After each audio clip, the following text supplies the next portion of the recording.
Oh, hello, hello. Et oui, c'est déjà l'heure des favoris. Je sais, time flies, etc., etc. J'ai assez peu de choses ce mois-ci. Mais j'ai très peu de choses. Écoutez, ça arrive, hein. Je pense que j'en aurai plus le mois prochain parce que j'ai commencé à tester des trucs, mais ça fait genre 2 jours que je les teste, donc je ne peux pas vous dire que c'est un favori, mais donc à la fin du mois prochain, on en saura plus. Le premier, je commence toujours par les trucs que je n'ai pas, qui ne sont pas des objets que j'ai pas sous la main pour éviter de les oublier. C'est une série, dans la mesure où Stranger Things n'a recommencé que hier soir. J'ai pas eu le temps de le regarder, et donc j'avais cherché quelque chose à regarder d'un peu sympa, qui soit pas complètement déprimant, mais en même temps, j'ai regardé The Good Place sur vos conseils. J'ai trouvé ça très amusant. Après, bon, est-ce que j'ai du rouge à lèvres sur les dents? Parce que souvent, je passe toute la vidéo avec du rouge à lèvres sur les dents, et je m'en rends compte à la fin, et je suis là, damn it. Donc très sympa, des côtés, enfin c'est original comme idée et tout, mais c'est pas non plus le truc monstrueusement prenant, et voilà. Et puis en plus, on en arrive au point où maintenant c'est un épisode par semaine. Alors moi ça, je suis pas du tout d'accord, hein. Moi je regarde une série, que je regarde un épisode tous les soirs de la saison, jusqu'à ce qu'il n'y en ait plus, et voilà, je vais pas attendre une semaine pour savoir ce qui se passe, quoi. Ah, ça y est, je peux plus respirer. Du coup, j'ai arrêté ça et j'ai commencé à regarder une série qui s'appelle Colony, qui est un truc, donc c'est du fantastique, c'est un truc d'anticipation. Grosso modo, je sais pas si c'est toute la planète, parce qu'on ne sait pas. C'est ça qui est mystérieux, c'est que des extraterrestres ont envahi une partie de la planète, en tout cas une partie des États-Unis, et la série commence 1 an après leur arrivée, et c'est l'état d'occupation. Ils ont construit un mur de 100 mètres de large autour de Los Angeles, c'est régi par blocs, et c'est la manière dont la population vit avec ça, parce qu'évidemment ils sont complètement tyranniques. Et c'est la vie d'une famille face à ça, et c'est hyper bien fait, mais vraiment hyper bien fait.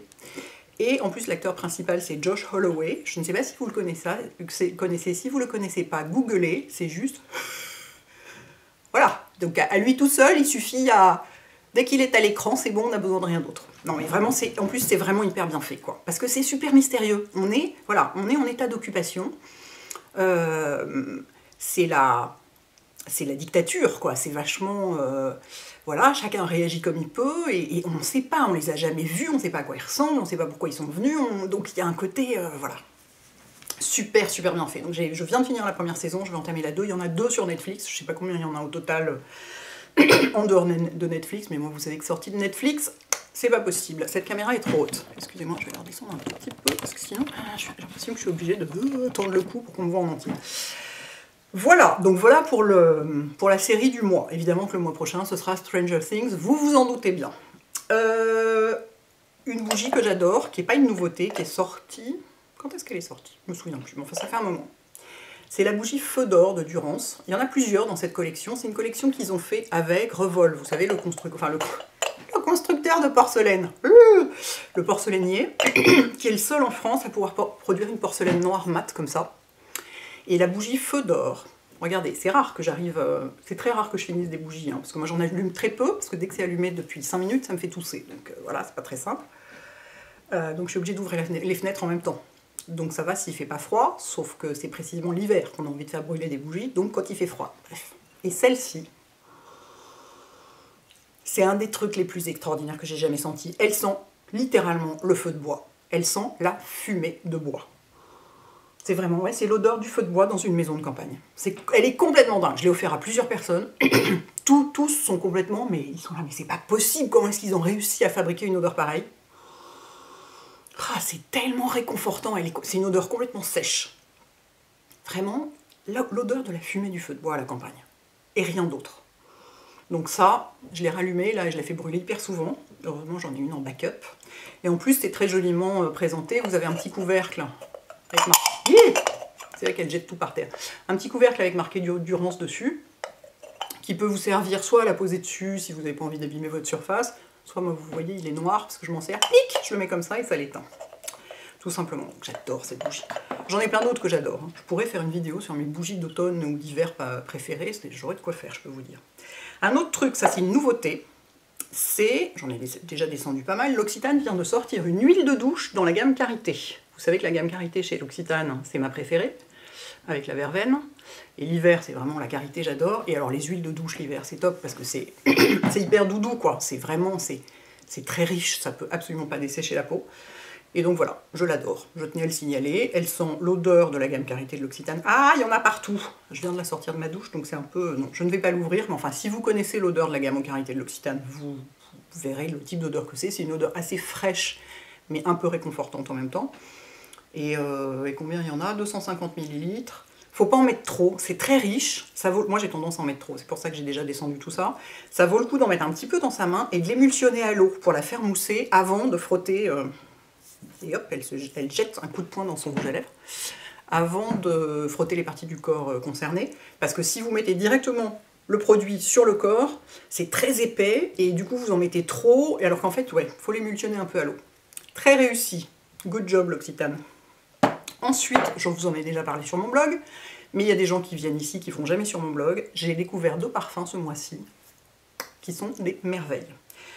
Jamais de ma vie, j'aurais cru que je pouvais aimer l'odeur du jasmin, parce que pour moi c'est vraiment une odeur, c'est une odeur hyper féminine, et moi j'aime pas tellement les odeurs féminines. Et puis j'ai senti Jasmin rouge de Tom Ford. Et alors là, bon oui c'est à Grasse que j'ai découvert que j'aimais l'odeur du jasmin, hein, comme je disais dans mon article, mais celui qui me correspond et qui fonctionne sur ma peau, qui ne tourne pas au sucre parce qu'il n'y en a pas dedans, c'est celui-là. Ça sent juste la fleur. Pourtant, il n'y a pas que du jasmin dedans, évidemment. Donc c'est du jasmin sans bac, c'est qu'on appelle aussi jasmin d'Arabie, donc c'est plutôt du jasmin qui pousse en Inde. C'est pas du jasmin de Grasse, dans celui-là. J'ai fait des petites recherches parce que ça m'intéressait, parce que la personne qui m'en a parlé au bon marché me disait oui, c'est du jasmin sans bac, il est très particulier et tout. Bon bah voilà, vous connaissez l'odeur du jasmin, hein. Si vous la connaissez pas, bah allez sentir, il sent vraiment purement la fleur. Donc c'est un parfum extrêmement féminin, je le porte pas tous les jours, c'est sûr, quand j'en mets juste un pchic dans la nuque, pour pas que ce soit trop, pas que ça m'envahisse, pas que ça envahisse les gens avec qui je suis. Mais il est d'une construction sublime, comme la plupart des parfums Tom Ford. Il tient remarquablement bien, il ne tourne pas d'une once, d'un poil, d'un milliquart de poil sur ma peau, alors que souvent les parfums un peu fleuris, un peu machin, ça peut tourner au sucre sur moi et ça donne des trucs dégueulasses. Celui-là, mais vraiment, il reste exactement comme il vient. Il reste sur ma peau exactement comme il sent là, quoi. Alors évidemment, c'est des parfums de grand luxe, hein, Tom Ford, mais si vous aimez le jasmin, allez le sentir, quoi, juste pour voir, parce que enfin, jamais j'aurais pensé un jour, c'est fou comme les goûts évoluent. Moi qui portais que des trucs genre à la verveine, hyper fraîche, je me retrouve avec ça. Et vous allez voir le suivant, c'est pareil. Encore que le suivant ressemble plus aux odeurs dont j'ai l'habitude. Ça, c'est vraiment une énorme surprise. Le suivant ressemble plus aux odeurs dont j'ai l'habitude, parce que c'est le bois d'encens d'Armani Privé. Armani Privé, c'est une collection que Monsieur Armani a fait créer il y a quelques années, je sais pas, il y a plusieurs années déjà, pour lui et ses proches. Voilà, il voulait certains parfums bien précis. Et quand il les a donnés à ses amis, sa famille, etc., ils ont dit, mais écoute, c'est trop beau, il faut que tu les commercialises. Mais ils sont magnifiques, ces parfums. Celui-là, c'est celui que lui-même porte. C'est le parfum de Monsieur Armani au quotidien. Et en fait, j'ai senti quasiment toute la gamme, et c'est celui qui me plaisait le plus. Ce qui s'appelle bois d'encens, et il sent effectivement uniquement le bois et l'encens. C'est complètement dingue. Parce que souvent dans ces parfums-là, alors on le sent un tout petit peu au goulot, mais plus sur la peau, ça disparaît. Souvent dans ces parfums-là, il y a du vétiver pour soutenir, et on le sent, moi je déteste l'odeur du vétiver sur moi, ça fait un truc, ça fait parfum masculin cheap sur moi. Ça sent pas bon, enfin, ça sent pas, sur moi ça sent pas bon du tout. Donc bois d'encens c'est un mixte, hein, bien sûr, c'est vraiment complètement masculin-féminin. Le jasmin rouge un peu moins, je pense, hein, mais bon. Et celui-là complètement mixte. Et c'est ce qu'on appelle, vous savez, les parfums entre guillemets mystiques, parce que ça sent l'église un peu. Ça sent notamment l'église orthodoxe, parce que la présence de l'encens, tout ça. Sauf que souvent, les parfums mystiques, il y a des odeurs un peu sucrées dedans, avec l'encens. C'est un encens un peu sucré, en fait. Et du coup, ça a un côté un peu, pas écœurant, mais un peu trop présent, qui peut tourner sur la peau et tout. Celui-là, il est complètement sec. Mais vraiment, mais pas la moindre note de sucre. Et sur la peau, il est magnifique. Il tient très bien. Et il sent le bois et l'encens, quoi. Vraiment, je vois pas comment le décrire autrement. Il n'y a rien d'autre, il y a pas d'autre mot pour le décrire. Il est hyper réussi, quoi. Donc voilà, grazie Giorgio. C'est good job, là aussi. Vraiment, j'ai porté quasiment que ça tout le mois. Curieusement, c'est pas ce que je porte aujourd'hui. Aujourd'hui, je porte l'eau du soir de Sisley, parce que je l'avais pas porté depuis longtemps et j'avais envie. Mais c'est vrai que je commence à avoir beaucoup de parfums. Je suis un peu complètement addict et j'en accumule beaucoup. Et du coup, il y a des jours, je suis là, oh, mais je voudrais porter celui-là, mais je voudrais porter celui-là. Ah oui, non, mais il y a celui-là aussi. Ah, comme ça, c'est... Voilà, enfin, on va pas se plaindre d'avoir trop de parfums qu'on aime. Ensuite, je vous ai aussi fait un article dessus. Ça fait des mois que je voulais vous en parler de ce mascara. C'est celui que j'ai aujourd'hui, regardez. On voit quelque chose, j'en ai qu'une couche, hein. Une couche rapide. C'est le mascara High Impact effet Lash Elevating Mascara, mascara effet cils lifté de Clinique. C'est pour moi, quand je vais faire mes favoris 2017 en mascara, ce sera celui-là. Il est... J'ai jamais vu... Enfin, depuis le Catrice, je pense, j'ai pas vu un mascara aussi exceptionnel. Et je me demande s'il tient pas encore mieux la courbure que le Catrice. Et surtout, il tient hyper bien la courbure, alors qu'il n'est pas waterproof. La brosse est comme ça. C'est une brosse en poil traditionnelle, vous voyez. Et donc la particularité de ce mascara, c'est de donner du volume, de la longueur, de tout ce qu'on veut, mais surtout de tenir la courbure aussi bien qu'un mascara waterproof, sans être waterproof, c'est-à-dire moi je recourbe mes cils, et puis après ça je mets du mascara. Et avec tous les autres, tout retombe lamentablement, et c'est nul et c'est déprimant. Celui-là, ça fait les cils, mais comme ça. L'autre jour, j'ai passé la journée avec ma sœur, et elle avait lu l'article sur mon blog, et elle regardait mes yeux, elle disait mais c'est complètement dingue, on dirait que t'as des faux cils, quoi. C'est tellement, c'est comme ça. Donc voilà, donc c'est vraiment extraordinaire ce truc. Alors bon, le mascara comme toujours c'est super personnel. J'ai un petit check coin de la bouche, sorry. C'est super personnel, donc si ça se trouve sur vous il ne marchera pas du tout. C'est vraiment le truc. Le mascara, il y a un autre truc comme ça aussi, qu'on peut qui est absolument... bon, il y a beaucoup de choses qui sont absolument pas universelles, mais alors le mascara, c'est vraiment le truc pas universel du tout, ça ne donne jamais le même résultat sur deux personnes différentes. Donc voilà, moi je le trouve extraordinaire. Peut-être que vous allez le trouver nul. Malgré tout, ce qui est bien, c'est que c'est Clinique, donc il n'y a pas de parfum, hein, parce que le parfum dans le mascara, au secours, hein, je le dis bien fort, le parfum dans le mascara, au secours. Non, mais faut être tordu, quoi, quand même. La partie la plus sensible de tout le visage, aller foutre du parfum là, quoi. On sait que même déjà dans le soin, le parfum, c'est irritant. Enfin, dans du mascara, quoi. Bref, donc pour ça, j'apprécie énormément. Donc voilà, donc je le mets sur les cils du haut. Sur les cils du bas, je mets toujours le... J'ai toujours du backup de bottom lash. Mon petit... Mais j'en ai usé un nombre de tubes, celui-là, le bottom lash. Je vous le remontre au cas où vous ne le connaissiez pas. Vous savez, c'est un mascara qui a été fait exclusivement pour... Enfin, exclusivement, spécialement pour les cils du bas. Regardez la taille de la brosse. Évidemment que vous pouvez maquiller vos cils du haut avec. Il ne va pas vous pousser un troisième bras fluorescent dans le dos si vous faites ça. Vous avez tout à fait le droit. Et pour les cils du bas, il est génial parce qu'il est hyper précis. Et il a cette caractéristique de pas mal de mascaras Clinique non waterproof, de ne pas bouger.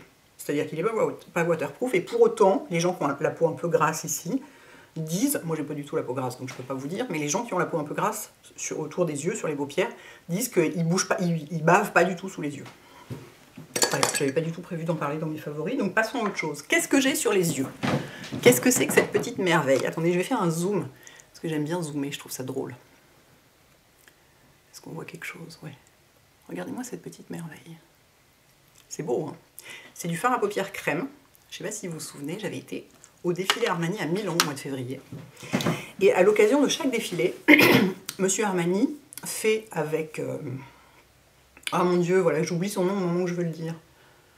Linda Cantello, la maquilleuse en chef, la créatrice du maquillage Armani, élabore une collection spéciale qui s'appelle Renouer, qui est une collection qui est faite pour ce défilé.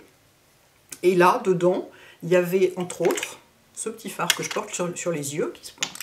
Je vous le montre en entier, voilà, Armani Renouer, qui vient de sortir, puisque c'était la collection que je suis allée voir, c'était la collection automne-hiver 2017, et qui est un fard crème, il y en a deux, mais moi celui-là c'est mon préféré, qui est juste la plus belle merveille qui existe sur Terre. Je vais vous le swatcher, vous allez voir. Et alors moi sur la paupière supérieure, je le mets au doigt, il s'estompe tout seul, regardez-moi ça, c'est une sorte de taupe grisée argentée sublimissime. Voilà. Donc au doigt sur la paupière supérieure et je prends un petit pinceau fin pour mettre un petit peu au ras des cils inférieurs pour avoir l'œil entouré, vous voyez. Pas avoir juste le dessus et rien en dessous.